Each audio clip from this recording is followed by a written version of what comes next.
Coucou tout le monde, j'espère que vous allez bien. On se retrouve pour une nouvelle vidéo et comme le Vietnam, je me suis dit que ça pouvait être cool que je vous donne en gros mon retour d'expérience sur la Thaïlande, étant donné qu'en Thaïlande, je suis restée 1 mois et demi. J'ai bougé d'endroit, je ne suis pas restée qu'à Bangkok.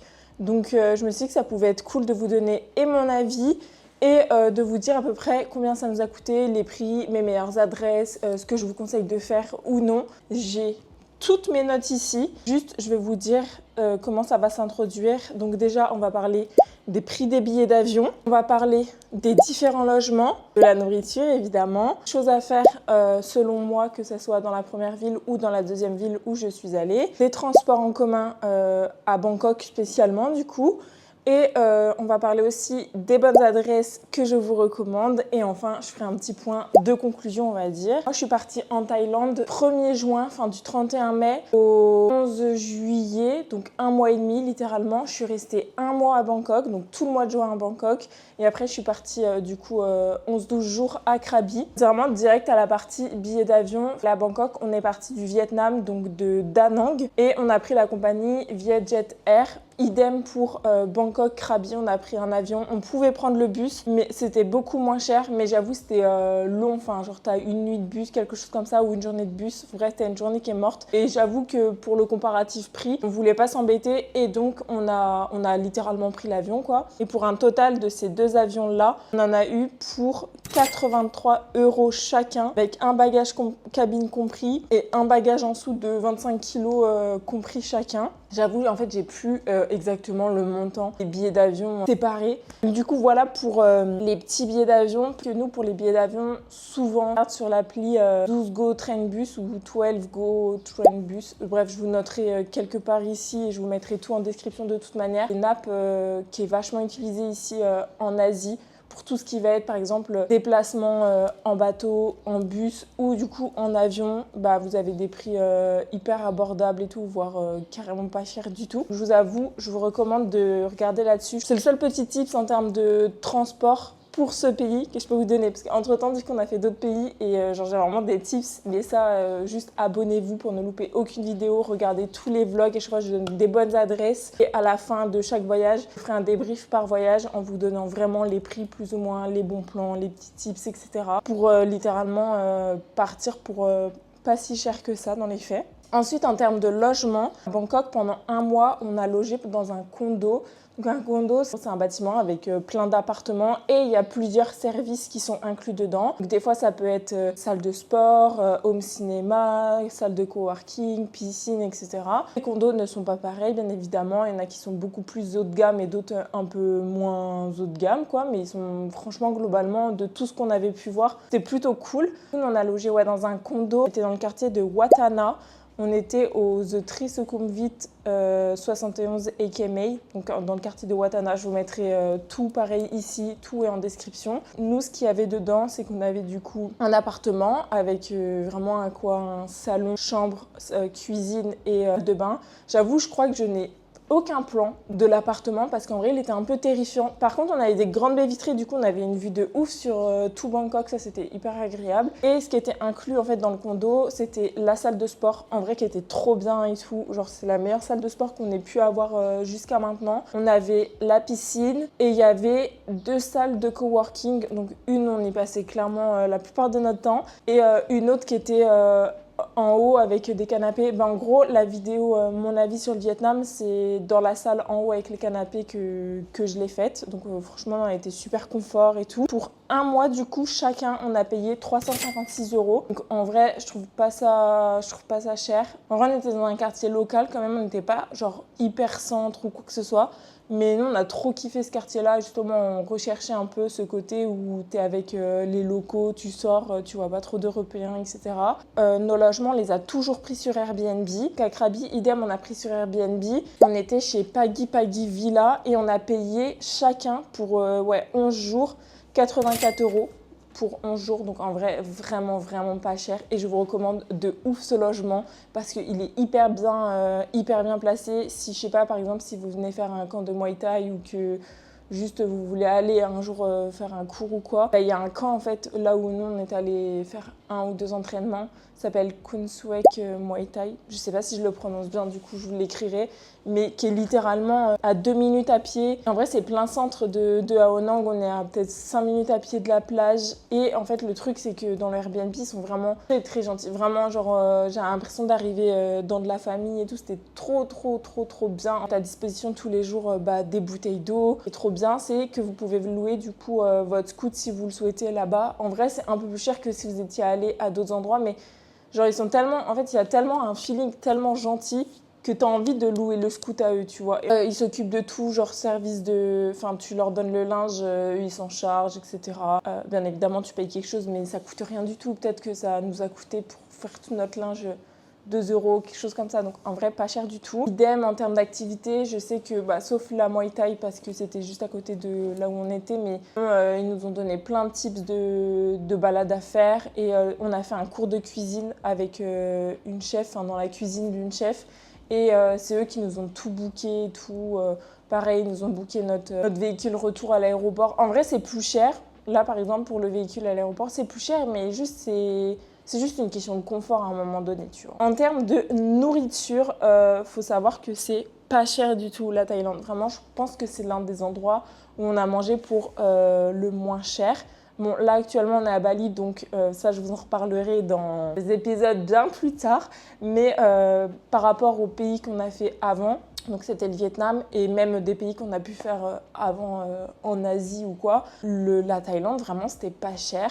Genre, tu manges peut-être par repas entre 2 et 4, 5 euros, tu vois. Genre, vraiment, si tu veux te faire un maxi kiff. Moi, je me rappelle d'un soir où on est allé manger genre du riz avec du poulet, des légumes et tout, dans un petit genre food court un peu. Et je sais pas, c'était peut-être 1,50 € l'assiette, enfin vraiment pas cher du tout. À Bangkok, du moins, c'était pas du tout cher. À Krabi non plus, c'est pas cher, mais j'ai l'impression que c'était un tout petit peu plus cher que à Bangkok. Ça, c'est que mon impression. Après, peut-être c'est parce que j'ai plus mangé à Krabi qu'à Bangkok, je ne sais pas. T'as une variété et une accessibilité à la nourriture dans le sens où si t'es végétarien, tu vas trouver de la nourriture végétarienne. Si t'es musulman et que tu manges halal, tu vas trouver de la nourriture, enfin des restos où ils proposent de la viande halal. Si t'es un viandard de ouf, tu vas trouver des endroits où il n'y a que de la viande de fou, genre des barbecues, tout ça. Après, j'avoue, d'autres régimes alimentaires, il y a tellement de régimes alimentaires que je ne peux pas tous les lister, mais juste je liste les principaux, ceux qui souvent sont le plus demandés, je trouve. Donc en termes de nourriture, non, franchement, hyper accessible et tout. Après, en termes de choses à faire, selon moi, déjà, je vais démarrer par Bangkok. Je pense que l'indispensable, c'est d'aller voir un combat de Muay Thai au Raja Stadium. Je pense que c'est trop à faire, en fait. C'est un truc qui fait littéralement partie du pays, vous voyez. Je pense que c'est l'un de mes meilleurs souvenirs de Bangkok, littéralement, en termes d'activité. Par contre, c'est un petit peu cher, on va dire. C'était 45 €. Mais bon, encore une fois, tu passes un trop bon moment. Et en fait, aussi, les 45 €, c'est en fonction du jour, s'il y a des combattants qui combattent pour la ceinture ou pas. Aussi, pour ceux qui aiment bien tout ce qui est temple, etc. Franchement, il y a pas mal de temples à Bangkok. Nous, on a fait le temple Wat Pho. Donc, c'est le temple, vous voyez, hyper connu où il y a Bouddha qui est allongé. Et en vrai, j'ai grave kiffé parce que c'était hyper impressionnant. Genre, cette salle où t'as le Bouddha qui est couché, quoi. Et l'entrée, c'était 8,50 €. Après, je vous recommande forcément d'aller dans un night market. Il y en a il y en a des meilleurs que d'autres. Nous, j'avoue, on a toujours été au même parce que clairement, on a eu un coup de cœur et parce que aussi, c'était pas loin de chez nous. Et encore une fois, c'est pas cher, c'est hyper bon marché de manger au night market. D'ailleurs, j'ai sorti une vidéo YouTube. Pareil, je vous mettrai le lien là, juste en haut, au-dessus de ma tête, où en gros, je mange pour moins de 5 € à Bangkok. Donc, si ça vous intéresse, je vous laisse aller la voir. Et justement, on va au night market et vous pouvez voir à la fin de la vidéo tout ce que j'ai, on va dire. Je crois pour 2 € et quelques, parce que c'était le soir, donc c'était fin de journée, il me restait que 2 € à dépenser. Un indispensable à faire, franchement, c'est l'un de mes endroits préférés à Bangkok, c'est Chinatown. Moi, je m'attendais pas à ce que ça me plaise. J'avoue, quand j'y suis allée, j'étais un peu en mode ok, genre on va aller se balader dans un quartier et tout. Mais je sais pas, les lumières, les couleurs, le mood, les gens et tout, j'ai vraiment trop kiffé. Petit tips, allez-y en fin de journée, comme ça vous avez le coucher de soleil et en fait ça fait une grande rue et vous avez le coucher de soleil sur la rue, c'est magnifique. Et pour tous ceux qui kiffent tout ce qui est coffee shop, tout ça, j'ai sorti un coffee shop tour à Bangkok. Et dans le coffee shop tour, il y en a un que je recommande vraiment. Donc si ça t'intéresse, je te recommande d'aller voir cette vidéo YouTube là où justement je présente 4 coffee shops. Littéralement, vous allez voir à Bangkok, il y a plein de coffee shops. Vraiment, il y en a plein qui poussent partout. En vrai, j'ai l'impression qu'en Asie, en règle générale, il y a plein de coffee shops qui poussent un peu partout. Mais ouais, à Bangkok, il y en a vraiment pas mal. Et les prix, c'est à peu près entre 4 et 6 euros, je dirais. Que, en vrai, un peu cher. Un peu beaucoup cher pour la Thaïlande. Mais je vous laisse aller voir la vidéo, vous verrez un peu par vous-même. Et enfin, dernier endroit. En vrai, hier, quand j'ai préparé ma vidéo, j'ai failli oublier de citer cet endroit-là. Mais du coup, c'est le Chatuchak Market. C'est un grand marché où, en gros, si vous voulez, c'est ouvert du mercredi au dimanche, si je dis pas de conneries. Sauf que le mercredi, jeudi, vendredi, tous les stands ne sont pas forcément ouverts. Donc, je vous recommande vraiment d'y aller si vous y allez le samedi et le dimanche. Ce qui est trop bien, c'est qu'il n'y a pas que les touristes qui y vont. Bon, il y a blindé de touristes. Et en fait, vous avez aussi les locaux qui vont dans ce marché-là. Donc là-bas, vous pourrez littéralement acheter tous vos souvenirs. À Krabi, forcément, en fait, j'ai l'impression que les choses que je recommande, c'est toutes les choses que j'ai faites. Mais à Krabi, je vous recommande de faire un entraînement de Muay Thai. Donc nous, on est allé au Khun Suek. Je galère à le prononcer, mais je vous mettrai tout le lien, enfin les liens tout partout en barre d'infos. Ça nous a coûté 15 € la séance. On a fait un entraînement de 7h30 à 9h30. Si vous êtes avancé, vous allez au cours des gens avancés, quoi. Et si vous êtes débutant comme moi, littéralement, vous allez au cours des débutants. Et en vrai, c'était trop bien, je vous jure. J'étais KO après. Mais c'était vraiment trop bien. La vue, elle est ouf. Les coachs, enfin, les entraîneurs, ils sont trop sympas et tout. Et du coup, je sais pas si je l'ai dit, mais c'était 15 € l'entrée. Ensuite, je vous conseille de faire la Tiger Cave Temple. Ça, c'est ma copine Jujul qui m'avait recommandé. Parce que j'ai plein de copines. J'ai 3 copines littéralement qui sont parties en Thaïlande, dont 2. Meg et Jules, si vous passez ici, je vous fais des gros bisous. Mais 2 où c'est vraiment leur pays de cœur un peu, parce que bon, en vrai, elles aiment faire un stage et tout, donc vas-y, je peux comprendre. C'est un peu comme moi avec la Suède, vous voyez. À partir du moment où c'est les premiers voyages vraiment que tu fais solo, surtout dans un cadre de stage, je sais pas, il y a une attache avec ces pays-là souvent. Et du coup, ma copse Jules m'avait recommandé de faire la Tiger Cave Temple. En gros, c'est une ascension de 1200 marches. Et donc vous avez plein de marches, quoi. Et quand vous arrivez tout en haut, vous avez une vue de fou sur toute la région. Et il y a surtout une immense statue de Bouddha. Après, en vrai, c'est pas tant la statue, enfin, tu fais pas tant l'ascension pour la statue ou quoi que ce soit. C'est plus pour, je pense, enfin, moi, c'était ça pour ma part, mais pour, te challenger et, te dire, je fais une grande balade de fou et j'en chie de fou parce que clairement, enfin, en vrai, on en chie de fou à faire te monter là. Et surtout pour la vue que t'as en haut et encore plus quand, du coup, t'as un trop beau temps et tout. Et ça, c'est 1 ou 2 €. Et idem, en fait, quand t'arrives en haut, il faut que t'aies les jambes couvertes, mais en vrai, ils vous donnent un petit tissu à mettre autour de vos jambes qui est, enfin, du coup, je sais, enfin, ça doit faire partie du prix, certainement. Ensuite, je vous recommande vraiment, mais tellement, de faire un cours de cuisine thaï. Genre, au début, Théo, il voulait pas trop et tout. Et au final, je sais pas, il s'est chauffé, on a fait ça ensemble. Pareil, ça, à Krabi, c'est l'un de mes meilleurs souvenirs. En fait, à Krabi, je pense que les 10 jours, c'est mes meilleurs souvenirs. Mes cours de cuisine, c'était l'un de mes trucs préférés. On était en petit comité, donc ça c'est le logement qui a tout booké pour nous. Bon, on a choisi l'endroit où on voulait aller, donc nous on est allé dans une cuisine, je sais plus comment ça s'appelle, je vous noterai juste ici. Mais du coup c'est dans la cuisine d'une chef étoilée thaïlandaise. Et pour le petit fun fact, Gordon Ramsay est venu s'exercer en 2015, donc il y a littéralement 10 ans. Bref, c'est vraiment genre leur prospectus de trucs de cooking là, ils foutent la grossette de Gordon du coup. Et en vrai c'est trop bien, ils cuisinent qu'avec du poulet. Poulet qui est halal ou du poisson. Il y a plein d'options végé, vegan. Enfin, en vrai, ouais, même on n'utilise aucun truc genre lait de vache ou quoi que ce soit. Donc, c'est plus ou moins adapté à tous. Après, bien évidemment, si vous avez des restrictions alimentaires ou des régimes particuliers, c'est à vous aussi de demander en amont de faire l'activité, quoi. Nous, personnellement, c'est ce qu'on a fait. Du coup, on s'est assuré que tout était bien comme nous, on le souhaitait avant d'y aller. Et ça coûtait environ 40-45 €. Je sais plus du tout. Franchement, ça, je sais plus exactement, il faudra vraiment que je revérifie. Mais du coup, c'est une activité entre guillemets qui est pas donnée, mais tellement peu chère. Enfin, si on fait vraiment les comparatifs à chaque fois avec la France, c'est peu cher, mais pour là-bas, du coup, c'est une activité qui nécessite un coût, encore plus quand tu es dans un cadre comme le nôtre où on fait un tour d'Asie, donc forcément ton budget est compté. Et oui, pour rappel, du coup, on fait un tour d'Asie. Notre budget, il est forcément compté, on limite de ouf les activités, où on va faire des choses qui sont gratuites ou sinon très peu chères. Et enfin, je vous recommande tellement de faire des massages. Genre, nous, on a fait une seule fois un massage thaï, du coup. Ça nous a coûté 7 € parce qu'on a choisi une demi-heure. Si on avait fait les 1 heure, je crois que ça allait nous coûter genre 8 €. Non, mais du coup, ça nous a coûté 6 €. En gros, c'était moins avantageux de faire une demi-heure versus 1 heure.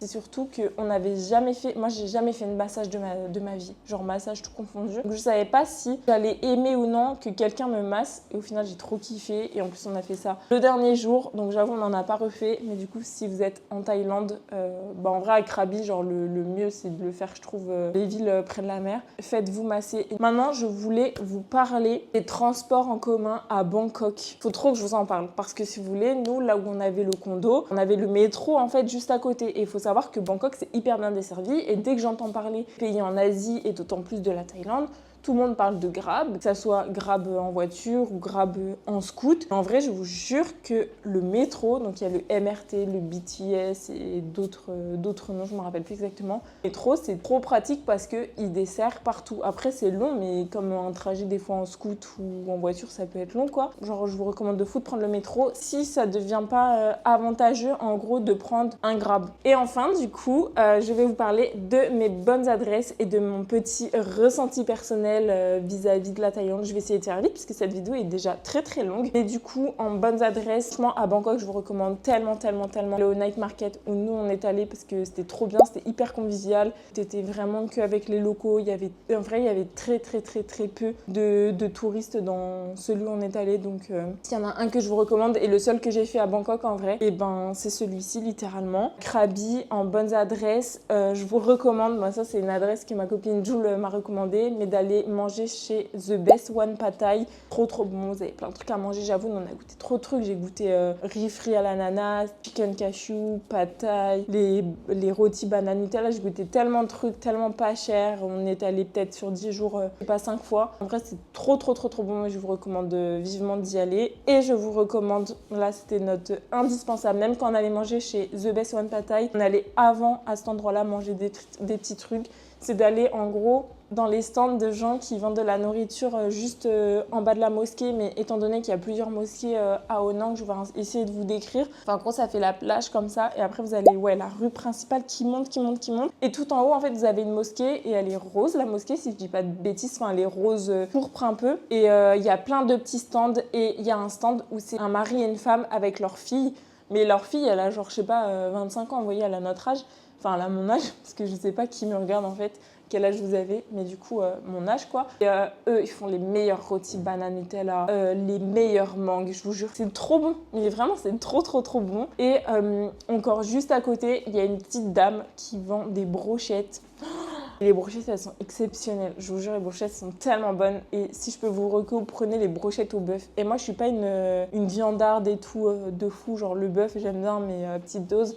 Mais là, les brochettes, j'aurais pu en manger par quinzaine tellement elles étaient bonnes de ouf. Vous avez quelques petites tables avec quelques petites chaises pour vous poser. En vrai, il y a beaucoup de locaux à cet endroit-là, mais il y a aussi quelques touristes. Donc en vrai, c'est quand même cool. Enfin, en vrai, il y a que un bon mood et une bonne énergie qui se dégage de là-bas. Donc franchement, je pense que ça, c'est mon adresse préférée, numéro 1 là-bas. Et bien évidemment, après, au final, tout Krabi, parce qu'au final, j'ai tout kiffé Krabi. En fait, je vous jure, il n'y a pas eu un point négatif à Krabi. À Bangkok, il n'y a pas eu de point négatif non plus, à part des fois quelques petites galères et tout, mais notamment un homme, faut rire, un homme qui a essayé de rentrer par effraction chez nous, genre à 2h du matin quand on dormait. Mais ça serait un autre sujet plus tard. Je reprends mon podcast en septembre, la saison 3. Et donc, j'ai prévu un peu de vous parler de mes petites anecdotes de voyage. Donc, si ça vous intéresse, pareil, je vous mettrai le lien en bio. Il y a déjà la saison 1 et la saison 2. Genre, je crois qu'il y a plus de 40 épisodes que j'ai sortis en même pas un an. Donc, je vous laisse aller voir ça de toute manière. Et en septembre, je reviens avec Matcha au café sur toutes les plateformes d'écoute pour des nouveaux épisodes tous les lundis, normalement. Ah putain, je m'avance de ouf. Mais pour des nouveaux épisodes tous les lundis ou peut-être qu'une fois par mois ou toutes les 2 semaines, je ne sais pas. Et, je vous parlerai de cette petite anecdote en temps voulu. Globalement, franchement, je peux que vous recommander d'aller en Thaïlande. Genre, j'ai tellement aimé. Peut-être que si c'était à refaire... Non, en fait, si c'était à refaire, genre, je pense que je referais encore un mois à Bangkok. Et du coup, je continuerai à... Enfin, je serais restée à Krabi, peut-être qu'on aurait fait un autre endroit ou quoi. Mais en fait, il y a aussi l'histoire de... Enfin, on n'avait pas de visa, vous voyez, mais il faut remplir un doc qui s'appelle le TDAC. C'est une genre de visa, entre guillemets. Et sinon, bah, tu peux rester que 60 jours, si je dis pas de bêtises. Ouais, je crois pas... 90 jours ou 60 jours, je sais plus. Mais bref, il y a un temps limité où tu peux pas rester. Enfin, après, sinon, tu fais une demande... Enfin, sinon, tu sors et tu rentres dans le pays, tu vois. Ou sinon, tu fais une demande peut-être de visa particulier. J'avoue, je sais pas. Nous, on n'a pas eu à faire de demande de visa. Mais du coup, voilà, en vrai, je peux que vous recommander d'aller en Thaïlande. De toute façon, vous avez dû le voir et le ressentir dans les vlogs en Thaïlande si vous les avez pas vus. J'ai sorti 9 vidéos, 9 vlogs, dont 3 à Krabi et du coup 6 à Bangkok sur des sujets différents, des petits concepts différents et tout. Donc, je vous laisse aller voir ça, vous comprendrez, vous verrez par vous-même. Et sinon, je peux que vous recommander de partir, vous, et de vous faire votre propre avis. Voilà quoi. J'ai déjà hâte d'y retourner. Je sais que j'y retourné un jour. Je sais que je retournerai à Krabi, c'est sûr. Et du coup, on se retrouve dimanche prochain pour littéralement une nouvelle destination. J'ai hâte de vous montrer encore tout ce que j'ai à vous montrer et de moi encore découvrir plein d'autres pays parce que ce n'est pas encore terminé. Bisous!